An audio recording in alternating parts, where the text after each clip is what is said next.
Hata na ikitokea miezi 6 imepita na yule mwanaume hajaonyesha dalili yoyote ya kutaka kuendeleza kusonga mbele kwenye hatua inayofuata ya mapenzi, basi huyo ni mtu ambaye yuko hapo kukupotezea muda. Ikanifanya nifikiri mambo mengi sana. Mara nyingi tumekuwa tukiona watu wako kwenye mahusiano kwa miaka mingi sana, na ukiuliza wanakuambia kwamba bado wanachunguzana tabia. Na huwa tunaambiwa pia ni lazima mkae muda fulani nje, kwa maana ya kwenye mahusiano, kabla ya kuingia kwenye ndoa, ili muweze kuchunguzana. Sasa hii kanifanya nijiulize, tunahitaji muda gani hasa kwenye mahusiano mpaka kufikia kwenda hatua inayofuata ambao ni uchumba na kwenda kufunga ndoa. Sasa wewe Kali Peters, kwa sababu wewe ni MC na umekuwa ukikutana na story nyingi, lakini umekuwa ukisherehesha harusi nyingi, najua huwa kuna story ambazo huwa zinapigwa pale. Huwa tunaona hata kwenye mitandao mkishare, unakuta bwana harusi ama bibi harusi akipewa maiki anasema tulikutana ATM yangu ikakwama, akanipa 300,000. Akawa ananisaidia. Akaniambia tumia kwanza hiyo wakati unaendelea kufanya mchakato.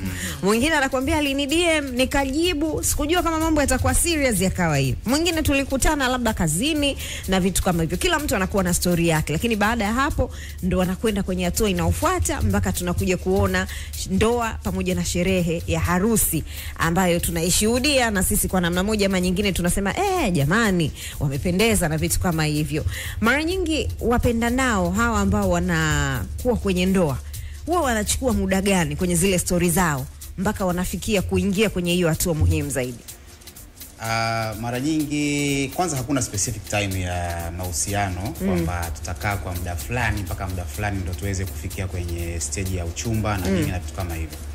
Na unajua kadri miaka inavyozidi kwenda vitu vinabadilika. Umeshanielewa? Maiki yako iko chini. Haiko kwenye mdomo. Ipandishe tena. Sio ni mrefu afu maiki ikawa fupi jamani. Hapo so, sawa, au tuipandishe tena? Pandishe kidogo tena. Kidogo tu. Hapo fresh. Okay. Yani ni kwamba kwenye mahusiano hakuna specific time. Ndio kitu nilikuwa nataka niseme. Lakini mambo pia yanabadilika. Ndio. Dunia inavyoenda vitu vinabadilika na nini. Generation pia zinabadilika. Mahitaji yanabadilika, vitu tofauti vinabadilika. Na hivi vyote vinavyobadilika vinatutoa kule tulikokuwa zamani kwenda kwenye upya ambao unatengeneza style mpya ya maisha. Umeona? Sasa zamani ilikuwa kuchunguzana, sio wewe tu unamchunguza mpenzi wako au sio wewe tu katika hiyo kipindi cha uchumba unakuwa concentrate na mpenzi wako, mpaka wazazi wanakuwa involved. Zamani ilikuwa wazazi lazima wamjue huyo mpenzi wako, wajue wazazi wafanye nini. It takes a lot of time. Lakini siku hizi watu wawili wanamaliza mambo yao kwa haraka sana. Umeona? Kwa hiyo naweza nikasema kwamba hakuna specific time. Lakini katika experience ambayo tumeweza kukutana nazo, mara nyingi sana duration inakuwa ni ndani ya miezi 6 at least muwe mmesha kuwa committed kuingia kwenye ndoa au kwenye hatua kubwa kwa sababu kuna zile phase tofauti ambazo watu wanapitia. Kwa mfano nilijaribu kuna rate kidogo kwamba ule mwezi wa kwanza ambao mnakutana ni kipindi cha kufahamiana. Umeona, inakutengeneza chemistry kati yenu. Yani mnakaa sasa pale bwana, baby zinakuwa nyingi. Wale wa Kristo na Waislamu mistari ya kutosha ya kwenye Quran na Biblia. Mapenzi yanakuwa ya moto sana. Yani mambo yanakuwa mengi sana. Utamani kumkosa kwenye simu. Unachanganyikiwa. Kila pakikucha lazima umpe salamu, ukilala lazima ufanye jambo, lazima tuulizane. Lazima tuulizane, umekula, umekunywa.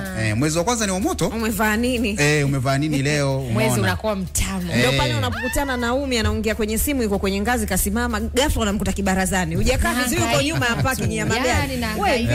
Kabisa hadi. Ndio hivyo. Kwa hiyo kipindi cha mwezi wa kwanza watu wanakuwa wa moto sana. Lakini baada ya hapo tuna ile miezi mitatu inayofuata, ambayo hiyo miezi mitatu, ndani hiyo miezi mitatu ni kipindi cha kuset goals na mahusiano. Yani mnaanza sasa kutambulishana, yani kwamba sasa hapo mimi nishampenda Umi, inabidi marafiki zangu wamjue Umi ni nani. Umeona? Umi na yeye lazima nitambulishe kwa marafiki zake. Umeona? Kwa sababu dunia tunakutana.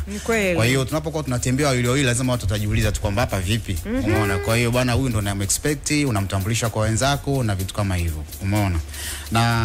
Na hicho ndani ya kipindi cha miezi mitatu ndo kipindi ambacho kiukweli tunakuwa na zile kitu tunasema ni emotional topics.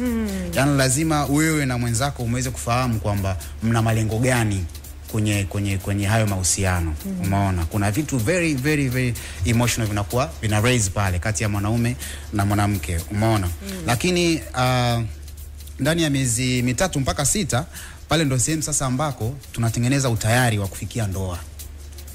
Umeona sasa pale ndo unaanza kuona tunaanza kuhusisha wazazi.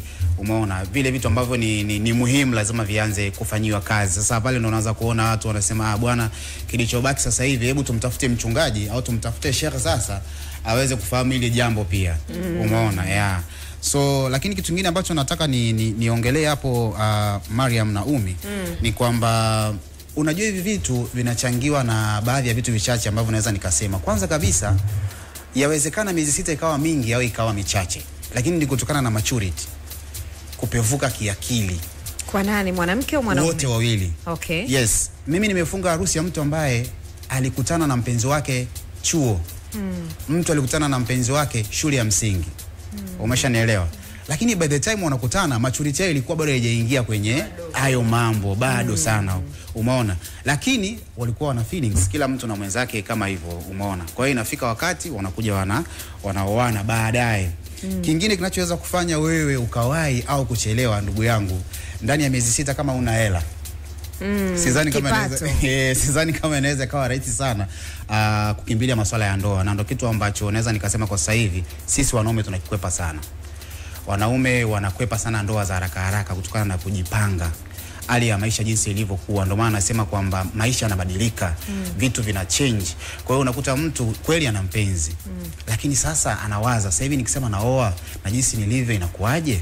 Kwa hiyo ile miezi 6 inaweza isiwe miezi 6, inaweza kaenda tena ikawa hata miaka na miaka.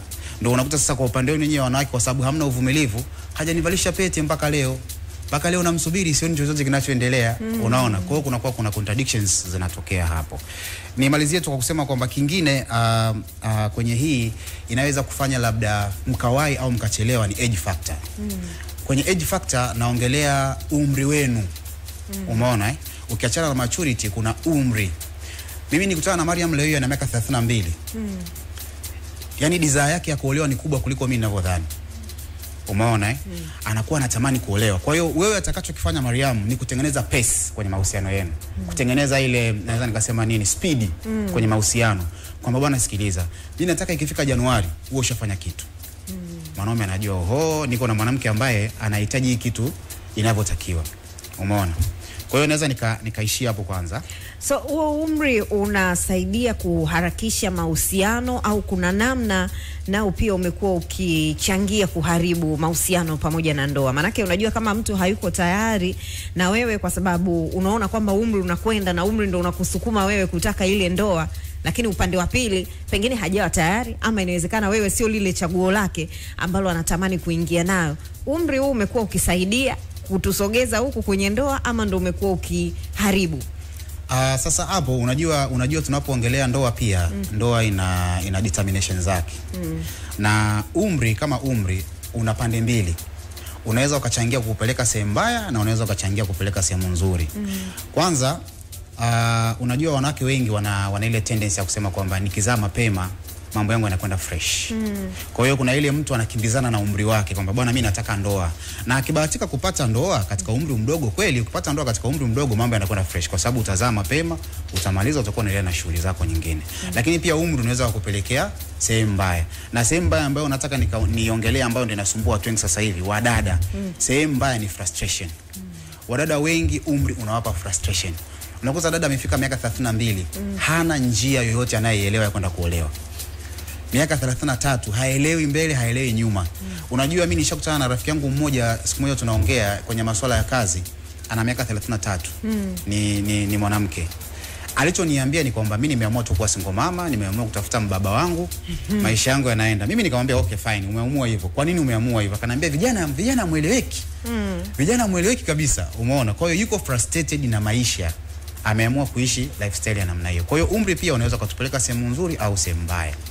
Nimeshakutana na hiyo story pia ya umri. Mtu ana pressure kwamba umri anaona unakwenda, na kuna ile anaangalia kwamba labda jamii inanitazama kwamba mimi umri wangu unasogea, sipo kwenye ndoa wala sina mtoto. Kwa hiyo yuko kwenye spidi ya kutafuta mtu ambaye atamwambia tuingie kwenye ndoa. Na kama unavyojua ya mambo hayataki kulazimisha. Ukijaribu kulazimisha utaingia mkenge. Sasa ameshawahi kuingia mikenge mingi sana kwa sababu alikuwa ni rafiki yangu. Kwa sababu tu alikuwa anajaribu kutengeneza mazingira ya ndoa. Inafika kipindi akipata mtu anafanya mpaka majukumu ya mke kwa yule ambaye ni mpenzi tu wa kawaida. Na hii imekuwa ikitokea mara nyingi. Unakuta mwanamke kwa sababu anataka ndoa kwa mwanaume, basi atakwenda kusafisha, atafua nguo, atakwenda kumpikia. Yale majukumu ambayo anatakiwa kufanya mke, mtu anakwenda kuyafanya kwa mpenzi wake kwa sababu anatengeneza mazingira fulani, wenyewe wanasema wife material. Huyo bwana anione mimi ni wife material, labda anaweza akapropose kwa haraka, ndugu zake wanaweza wakaona wakamshauri, wakasema kwamba umeona sasa huyu ndo mwanamke. Na inafika kipindi anaenda mpaka hata kwa wazazi. Kama mpaka anafahamika kwenye ndugu. Siku nasikia nimeenda kumpikia mama mkwe maandazi. Yani kinachotokea ni kwamba mama mkwe anapelekewa zawadi, mama mkwe anaanza kutumiwa hela. Mawifi sasa, yani atakuwa karibu kwenye shida, kwenye raha. Sasa pale hawajui kwamba ndo kitu ambacho watu wanakusoma udhaifu wako. Wanasema kama hujaolewa na haujatambulishwa rasmi wewe kuwa ni mchumba wa mtu fulani, huna haja ya kufanya vitu vyote hivyo. Kwa sababu hila inapoanza ni kwamba ndo wanaanza kugundua kwamba wewe una tabia hii. Sasa kuja kuingia kwenye ndoa mara nyingi huwa ni ngumu. Na ndio maana unakuta wanawake wengi wanasema mimi sina bahati, nimemvumilia, alikuwa nimefanya kila kitu. Nilikuwa nafanya kila kitu, lakini kwamba amesahau kwamba hata wale ambao anaenda kuwafuata kuwa karibu na wale ndugu pia. Hilo ni tatizo. Na watu wengi, wanawake wengi hawajui. Anajua kwamba akishakuwa na yule boyfriend, sijui ndio huyo mpenzi, kupika, kupakua, kuongea na mama mkwe kwenye simu, kupeleka zawadi za vitenge. Anapenda kupeleka vitenge hao. Na kina mama nao siku hizi wameshajua udhaifu wa vitenge. Na wakina mama hapo, wakina mama wameshajua udhaifu hao mabinti. Basi wanautumia vizuri. Utasikia mkwe wangu nitumie, basi leo nimeamka sina hela. Nitumie taka ila kanyama basi. Yani kwamba wewe mama badala kuhamasisha wale wafanye jambo halali, waende kwenye ndoa kama inawezekana, wewe ndo kwanza unapadilia yale mambo ili uendelee kupata faida. Kwa nyinyi wanaume, mwanamke ambaye anajisogeza kwenye hatua ya mbele ambayo hamjafika bado, kama mfano ambao tumetolea, anakuja anakufulia, anasafisha nyumba yako, anapika. Yani unatoka unarudi unakuta nimekuachia ufunguo pale, nilikuja kufanyia usafi, nilikuja kufua. Huwa mnamchukuliaje yule mwanamke? Kama kioo. Kitu ambacho naweza nikasema kwanza. Sasa hapo uongee kama mwanaume. Ongea kama mwanaume na utupe experience, kwa sababu naamini katika pitapita zako huko inawezekana kuna mmoja pia naye alikuwa ametokea. Mimi amenikazia. Katika pitapita zangu. Unajua sisi wanaume unachokiongea ni sahihi sana. Na kinatokea sana kwenye maisha yetu ya kawaida. Na mwanaume kwenye wanawake wanne ambao anakuwa nao kwenye mahusiano, kwa sababu naweza nikasema ndo nature wanaume.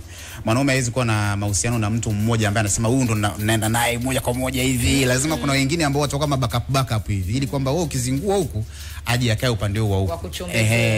Umeona sasa? Mwanaume huaga na siri kubwa sana. Hawezi kumwambia kila mtu kwamba unajua wewe ndo nitaenda kufunga na wewe ndoa, au unajua wewe ni wa bye bye time tu, au sijui wewe unajua nini. Kwa hiyo kila mwanamke anajaribu kuplay part yake inavyotakiwa. Umeona? Lakini bad enough ni kwamba sisi wanaume tuna chaguo gumu sana kwenye maisha yetu. Na hilo chaguo naweza nikasema ni kwamba linakuwa ni very secret.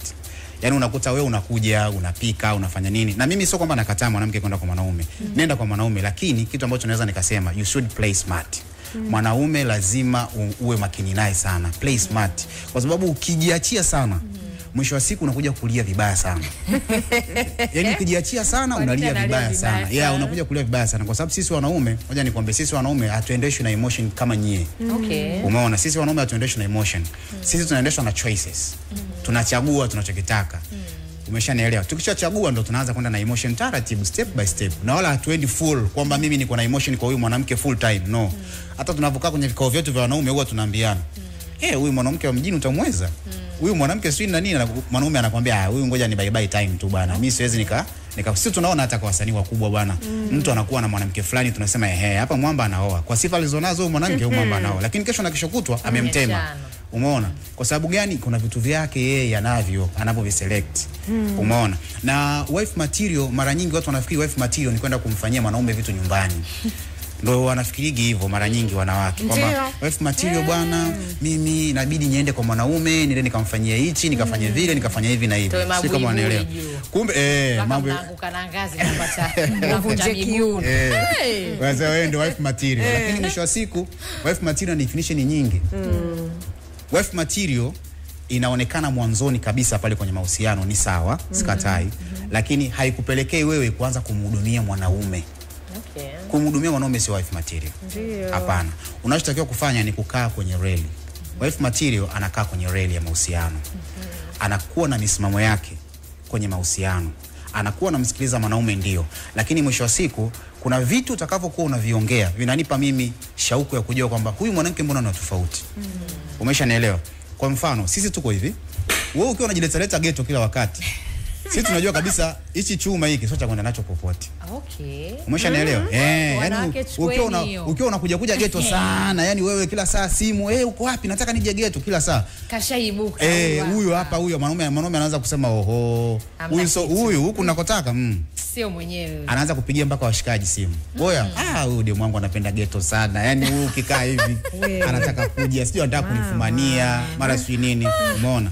Lakini ukikutana na mwanamke ambaye ana mipango, kuna mwanamke anaweza kumwambia naomba basi uje ghetto. Anakuambia siko na ratiba ya kuja leo kwako. Umeshanielewa? Siko na ratiba ya kuja leo kwako. Kwa hiyo naomba kama unanihitaji tufanye weekend.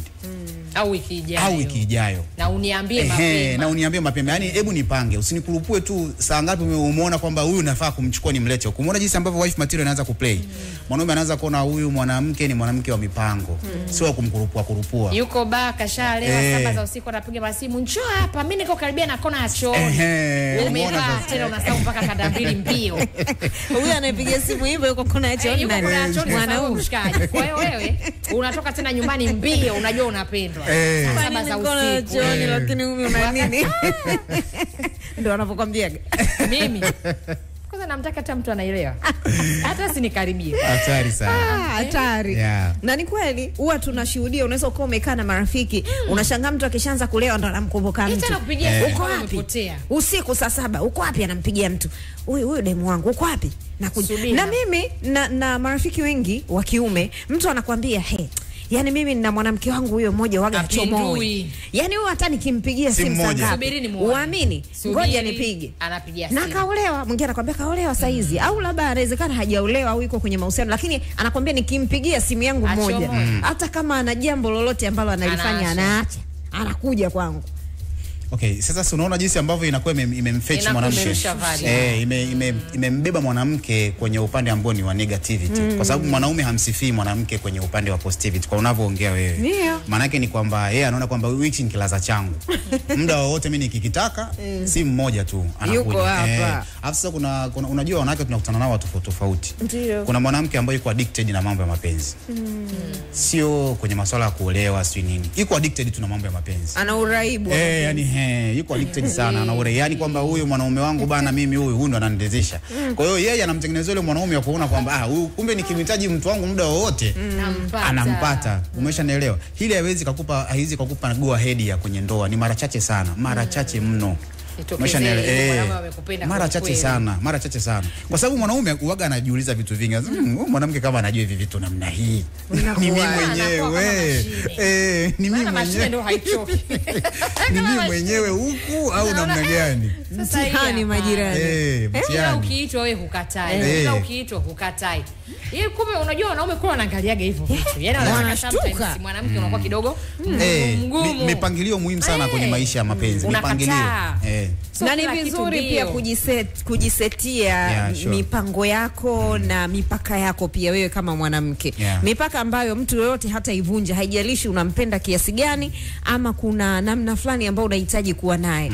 Yani kama mwanaume anakupenda, ataheshimu ile mipaka yako. Haijalishi ni migumu ama kwake inamkwaza kiasi gani. Lakini wewe ukiwa na misimamo yako, naye ataishi mule. Na hiyo unataka useti mara ya kwanza mnapokutana. Mnapokutana seti mipango yako na mpenzi wako. Aanze kukufahamu wewe ni nani.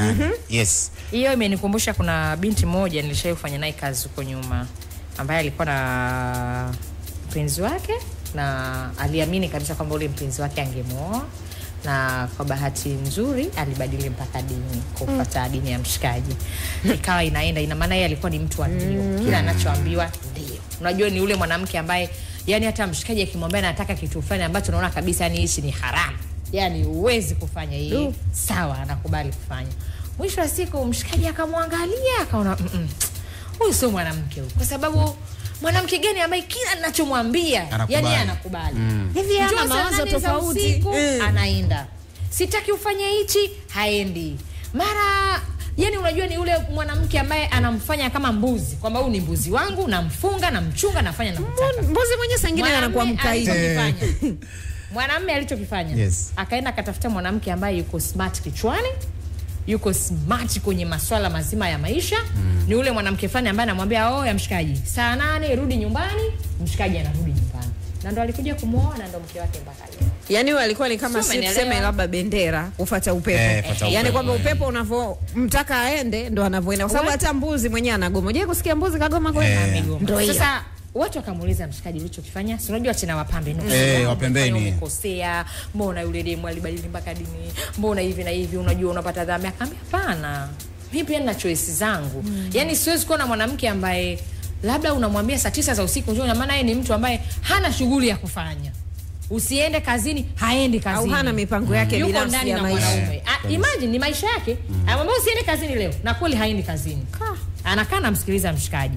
Leo hivi ni hivyo, sitaki hichi ni hivyo. Kwa mwisho wa siku akaona hapa siwezi kuwa na mwanamke wa design hii.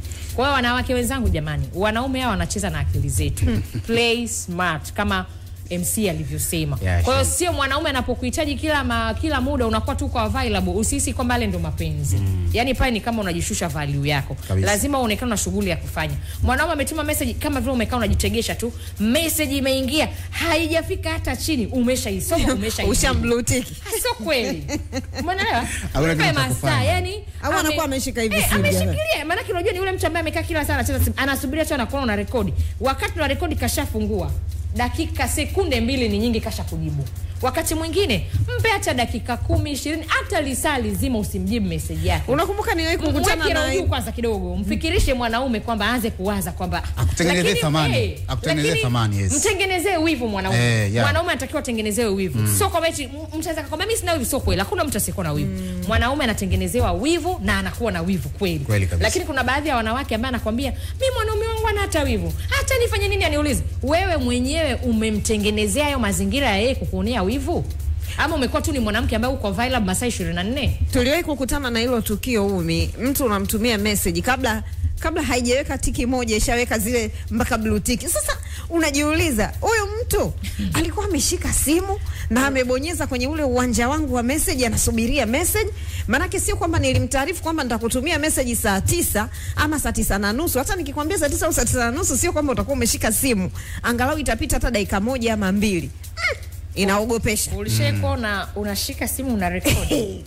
Hujamaliza kurekodi, ulishapigiwa simu. Yani yule jamaa ni kama vile alikuwa anajua. Yani mimi nimeshika na rekodi kwamba labda hi baby, sijamaliza hata hiyo baby, mwisho kashapiga, yani kashakuja kama alikuwa amekaa na kusubiria. Niambie mwanaume kama wewe, mwanamke kama wewe, simu imezimika, haina chaji, ile ukiwasha tu ile kabla haijaanza kusoma hata namba, unashangaa simu inaita. Jamani, kwani huyo alikuwa anakutafuta sana? Yani simu inamalizikia tu kuwaka. Mambo mengine anatisha. Ni vitu kama hivyo inatisha. Ni mapicha ya kutisha majirani. Wife material. Na wanaume pia wa design hiyo. Wapo. Both side ina apply. Kote. Sasa kwa mfano ukikutana na mwanaume kama huyo unafanyaje? Unaweza kuingia naye kwenye mahusiano ndio kweli? Kwa hiyo mwanamke? Yani kwa mfano kama mwanaume tumezungumza na kwa mfano sasa umekutana na mwanaume design hiyo. Unaweza kuingia naye? Yani mwanaume inakuwa ni vile kama vile ambavyo si hatuwezi kuingia kwenye mahusiano na mwanamke wa namna hiyo. Na mwanamke naye hivyo. Lakini mpaka sasa mwanamke naye awe smart. Mwanamke kama hawezi kuwa smart na kuweza kufahamu hivyo vitu.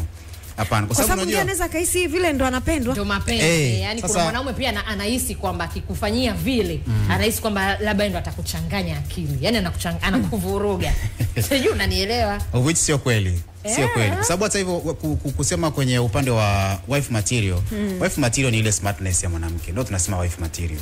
Na vitu hivyo vingine vinavyofuata ni ziada tu. Smartness yake. Smartness unamaanisha nini? Kwa sababu mwingine anaweza ndo kwanza anafungulia redio haelewi kwamba unamzungumzia mwanamke wa aina gani ambaye play smart. Ni mwanamke ambaye naweza nikasemaje? Ni mwanamke ambaye ni hodari kwenye kuelewa vitu haraka. Okay. Yes. Matured. Yani hawa amekuwa amepevuka kiakili na vitu kama hivyo. Hilo ndio tunaita wife material. So unaambiwa tufanye hivi na wewe unakubali, tufanye hivi na wewe unakubali. Umeona? Kwa hiyo wife material ina apply kwenye smartness. Umeona? Hai apply kwenye wewe kuja nyumbani na kunipikia, hai apply kwenye wewe kuja nyumbani na kuanza kufurukutana sijui nini. Yani wife material inapimwa kuanzia mnapokutana, mnapoongea, mnafanya nini hivyo. Sawa. Tukiwa na Azam sasa, Azam TV wamewasha moto tena. Tunakumbusha ama tumewarudisha kwenye bei yetu ya zamani kabisa, na safari hii ni balaa zaidi. Unajua ni nini? Mariam na Kalpitas. Yes. Kisimbuzi na antena ni shilingi 39 peke yake, lakini kisimbuzi peke yake shilingi 29 tu. Na utapata yote haya simu zote zinazouza kisimbuzi cha antena cha Azam TV. Bwana, kuna jambo moja hapa nataka tuzungumze. Mwamba wa hali ya hewa anarudi kwa nguvu zaidi, lakini ligi zote kubwa kwenye masuala ya mpira, tamthilia kali, filamu za kibabe, vyote kwa ukubwa na ubora zaidi kabisa kupitia Azam TV. Na usisahau lipia kifurushi chako cha shilingi 28 tu. Dunia ya burudani inakuwa mikononi mwako na machoni mwako. Azam TV tumekiwasha, sasa ni zamu yako kufurahia. Inatumikisha saa ngapi hapo? Saa 6 na dakika 51 kwenye hii saa yangu. Sasa dakika 51. Kwenye saa yako hapo. Saa yangu hapa studio. Okay. Lakini kiangalia huku naona saa 6 dakika 49. Na mimi ndio hivyo, ndio maana nikasema kwenye saa yako hapo. Ndio maana mimi nimeshtuka. Sawa. Ni tofauti kidogo tu ya dakika kadhaa. Au London, huwezi jua. Inawezekana inasoma dakika vime. Jamani, tuko na MC Kalpitas na hili ni Jamvini hapa kwa majirani zako 92.1 Crown FM. Tunachokizungumza kwa siku ya leo ni muda gani sahihi kwa wapenzi kukaa mpaka kuamua kwenda kwenye hatua nyingine ya uchumba mpaka ndoa, na umuhimu wa muda katika mahusiano pia. Na wakati unazungumzia namna ambavyo wanaume wanawachukulia wanawake, ama kuna vitu ambavyo wakati mwingine badala ya kumsaidia mwanaume kuwaza swala la ndoa vinamfukuza, nimejiuliza pia kwenye upande mwingine. Unaweza ukaa huna mpango wa ndoa kwa sasa. Labda wewe Kalpitas umesema mimi ndoa kwa sasa bado niko najipanga, lakini ukakutana na mwanamke mkaanzisha uhusiano na ukajikuta tu kwamba yani namna yule mwanamke alivyo tabia zake, vitu fulani, basi unajikuta yani unajikuta tu kuna ule msukumo unakwambia ni huyu mwanamke mimi naoa. Hata kama nilikuwa sijapanga kuoa mwaka huu, mimi nataka kumuoa. Wapo aina hiyo wanawake? Yeah, ipo. Okay. Ipo, na tunarudi pale kwenye smartness. Unakutana na mwanamke ambaye anajielewa sana. Na pengine vile vitu ambavyo vilikuwa vinakuzuia wewe kufanya ndoa anaweza akavifacilitate ili muweze kufikia lengo lenu la kufunga ndoa. Hiyo inatokea sana. Mara nyingi kuna wanaume ambao wanakwama kwenye kufunga ndoa. Mara nyingi kuna wanaume ambao wanakwama kwenye kuwa na mahusiano kwa sababu ya maisha na nini na vitu kama hivyo, lakini anakutana na mwanamke anamwambia no problem, tunaweza tukafanya 1 2 3, utakaa sawa, maisha yataendelea. Na kikubwa zaidi ana pay respect kwa mwanaume. Ukishampata mwanamke ambaye anakuheshimu, ndoa yako lazima itaendelea kwenda kuwa vizuri tu. Lakini ukimpata mwanamke ambaye anakuheshimu, ukimpata mwanamke ambaye hakuheshimu, maana yake ni kwamba hapo kutakuwa kuna ndoa baadaye. Umeona? Lakini mwanamke ambaye anatengeneza mazingira ya kukutoa kwenye labda let's say wasiwasi wa wewe kwenye kufunga ndoa, na kwa bwana sikiliza, sasa hivi tunaweza tukawa wapenzi, tukasaidiana hapa mwanzoni, nikakusaidia na wewe labda let's say huna kazi, au labda pengine una kazi ni kipato kidogo, nikakusaidia nikakuboost, ukapambana kama mwanaume ukatoka. Inakuwa hivyo. Mimi nataka niongee mfano mdogo kwanza hapa. Huyu rafiki yangu miji yako mnayemwona huyu. Huyu mimi namfahamu nje ndani. Naye alishapitiaga situation kama hiyo. Na yule mpenzi wake yule. Mke wake sasa. Ananifahamu vizuri sana. Umeona? Aliplay part kubwa sana kumtengeneza Mwijaku.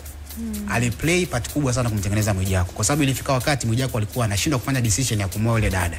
Kama unakumbuka ilichukua muda sana, Mwijaku akaja akamuoa.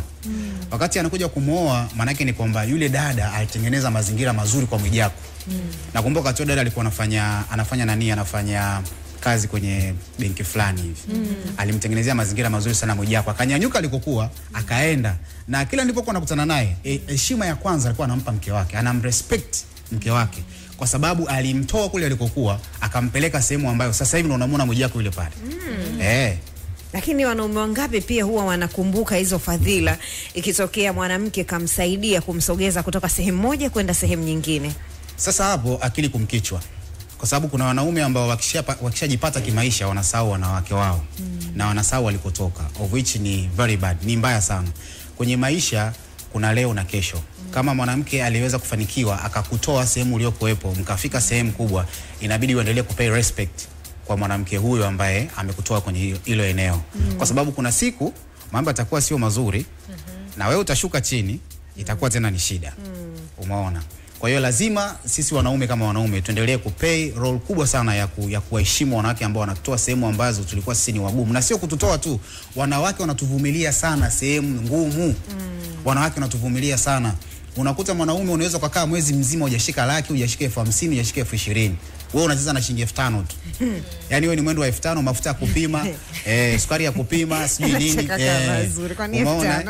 Ndio unacheza na 5,000 tu. Yaani kila ukipinduka 5,000. Mwanamke anaenda mkoba na mwanamke kwanza kuna muda umeongea kitu kizuri sana. Mwanamke ana uwezo wa kusave hela bila wewe kujua. Ndio. Shilingi 2,000 unayompa, ana save book. Ndio. Alafu wewe unaona kwamba nilimpaga mwanamke 2,000 ashakula. Siku mmekoma kabisa, anakuja na shilingi 20,000, unashangaa hii 20,000 umetoa wapi? Anakuambia nilikuwa naweka buku. Umeona jinsi ambavyo wanawake wife material sasa tunaongelea walivyokuwa na akili. Anaenda gengeni pale anakopa. Yes. Anafanya maarifa jamani, anafanya maarifa ili watu mle. Sasa mkishatoka kwenye hiyo shida, unaanza kwenda tofauti na jinsi ambavyo mlikuwa mnaishi mara ya kwanza. Kwa hiyo sisi wanaume ambao tunakuwa tunakosea. Si mnakuwa mnatafuta wanawake ambao mnafanana nao kwa muda. Hapana, unajua mwanaume akishakuwa na hela, tena mambo yamekaa vizuri, anaona huyu mbona kama yani simuelewi kama wa kijijini. Kwa anamtafuta yule ambaye anaendana naye wa kisasa, mwenye kuweka makucha tena akatoka naye akaenda kumtambulisha kwa marafiki zake. Anataka mwanamke mwenye muonekano. Unajua wakati mwingine kuna wanaume bado akipita Kiambule mwanamke kisu anachanganyikiwa na vimba kichwa. Anasahau kabisa kwamba kuna way back ambao alikuwa amepita huko nyuma. Sasa sijajua wewe mnavurugoga na kitu gani? Ni body ya nje au ni kitu gani? Huwa sielewi. Unajua mwanaume anayejielewa ana uwezo wa kumfanya mke wake akawa anavyotaka. Okay. Mwanaume anayejielewa ana uwezo wa kumfanya mke wake akawa anavyotaka. Ndio maana kuna msemo mmoja unaambiwa hivi, kama unampenda mwanafunzi mvalishe mke wako sketi. Okay. Mvalishe mke wako sketi. Ina maana ili umuone ni mwanafunzi. Alafu uone kwamba huyu akiwa kama mwanafunzi utamkataa au utampenda. Okay, umeona? Kwa hiyo mwisho wa siku mwanamke wako unaweza kumfanya unavyotaka wewe. Umeona? Ni mapenzi tu kutoka moyoni mwako. Kama ule unayemwona kule nje, unaweza kaisi labda kwa sababu ya umbo au kwa sababu ya nini. Kumbe mwisho wa siku yule naye ana mapungufu yake makubwa kuliko mke wako. Okay. Umeona? Na mara nyingi sisi tunakuwa driven na tamaa. Tunaendeshwa na tamaa, sio kwamba ni mapenzi wala nini. Zile ni tamaa tu za hapa na pale. Lakini mke wako chuma kilichoko ndani unaweza kukifanya kikawa madhubuti. Vile unavyokitaka. Vile unavyotaka. Yes, yeah. Sisi tunakushukuru sana MC Kali Peters kwa kufika hapa na kuzungumza na majirani leo. Tunaamini wanawake mlikuwa mnaandika, mnachukua notes kwa kile ambacho tumekizungumza hapa. Kuna makosa mengine wakati mwingine unayafanya bila kujua, ama ujui kwamba hivi ninavyofanya nakosea, lakini tunavyokumbushana na kuambiana hapa ndo inakuwa inasaidia kukukumbusha na kukuamsha hapo ulipolala. Tukirudi tutaingia kwenye saa yetu ya pili saa 7. Pale tuna mambo mengi, mziki mzuri, lakini tuna mboni yetu. Leo tena mwenzangu, hebu tuambie kwanza, kuna mtu huko kakatwa uume. Hii imetokea, kuna mwanaume kakatwa uume na mke wake, halafu akachukua zile nyeti akazitupa chini ya uvungu wa kitanda. Kwa hiyo ripota wetu kutoka Arusha ametupa tukio zima. Kwa hiyo kwa wale ambao mnatufuatilia kupitia kwenye mitandao yetu ya kijamii, mtaingia pale YouTube channel yetu, mtaliona hilo tukio, lakini kwa wale ambao mnatusikiliza kupitia 92.1 utapata kusikiliza kwa uzuri kabisa. Sasa sijajua wanawake wa Arusha wana nini. Mara ya kwanza tulishaletewa taarifa kama hiyo. Yule mama Neema alimkata mume wake na akataka kumpa sumu. Mpaka watoto wakaingilia kati. Nakumbuka. Lakini sasa na hili la leo kubwa kuliko. Nalo pia linatokea huko. Wanawake wa Arusha kiboko kabisa. Yaani ni unakatwa nyeti, watu wanatupa chini ya uvungu wa kitanda. Kata kifaa cha kazi. Sijaelewa. Mambo mazito. Bwana yuko hospitali. Anaongea kwa uchungu. Mwenyezi Mungu amempa uzima. Sasa Ni ujasiri wali ya juu lakini. Ujasiri wali ya juu. Maana unajua kuchukua mpaka silaha na kumkata, hata kama sio hiyo tu sehemu nyeti, hata kama kukata, kumchanja tu hivi na kile kitu chenye ncha kali. Chukua chini au uvungu katupa huko kabisa. Sasa si ndo unakupa kiburi sasa. Ngoja tuangalie wanawake wa kuoa jamani, tuangalie wanawake wa kuoa. Ndio yale kwa anasema. Tuangalie wanawake wa kuoa jamani. Tutakuja kudiscuss pia kuhusiana swala lazima la wivu uliokithiri. Yes. Sure. Unajua kuna wanawake na wanaume wana wivu mpaka unahisi wamechanganyikiwa. Na wengine wanashindwa kuelewa kwamba wivu wakati mwingine ni saini moja mbaya sana ambayo unatakiwa uiepuke, lakini anashindwa kutofautisha na mapenzi. Yaani mambo yanakuwa mengi. Yaani tumekunja jamvi, tukutane kwenye Crown Media. Hapa ni nyumbani.